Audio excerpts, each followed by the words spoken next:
Hi, everyone. I want to share with you a recent conversation I had with a client about a planning opportunity. And the question that came about was, what if I don't want to leave my IRA to my kids? What are my options? In this gentleman's situation, he'd done a really good job in his life, both in his marriage, but then also raising his children and his children raising his grandchildren. He's going to leave them a significant amount of money. And in his words, they don't need it. And his grandkids don't seem like they're going to need it either. So when he's looking at his total net worth, he didn't want to leave all of it directly to them. So we keyed in on the IRA as something that might go to nonprofits. And the way that we designed this was we started talking about a donor advised fund. And there were three big advantages to the donor advised fund. So the first thing is that by leaving the money from the IRA, making it the beneficiary of the IRA, the donor advised fund, because it's a nonprofit, does not pay any income taxes.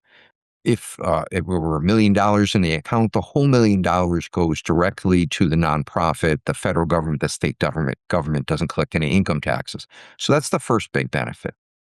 The second big benefit was that this individual liked to change his mind, had different organizations that he liked to support, and he wasn't willing to commit to just one or two that he wanted to make the permanent beneficiary of his IRA. So the donor advised fund can't come back to the family. The money does need to go to nonprofits, but there's nothing saying which nonprofits it needs to go to. So over time, the children in this case have the ability to divvy out the money to several different nonprofits, or whatever they chose.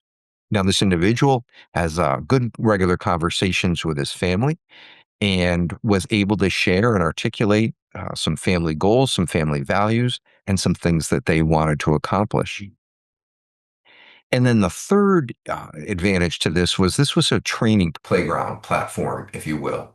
This allowed his children to work with his grandchildren regarding two things. The first is investing, and the second is how to evaluate different nonprofits.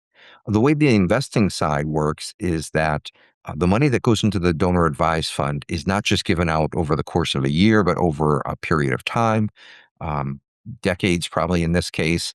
And what's going to happen here is that the money stays invested in the meantime. So the kids get to work with the grandkids about what investing looks like and how it works.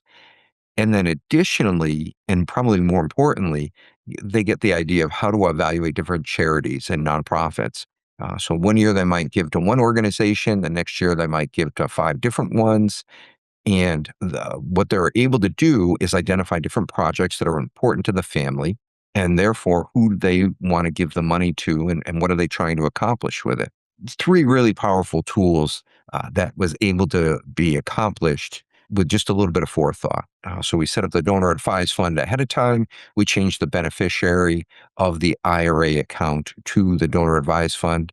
And then everything else is just a conversation that the client has with his children in order to get these three things to happen. This may be something that's beneficial to you. If it is, I encourage you to talk about it with your different advisors and get some feedback from them, see how it would work in your situation. And if you found this video helpful, please like and subscribe.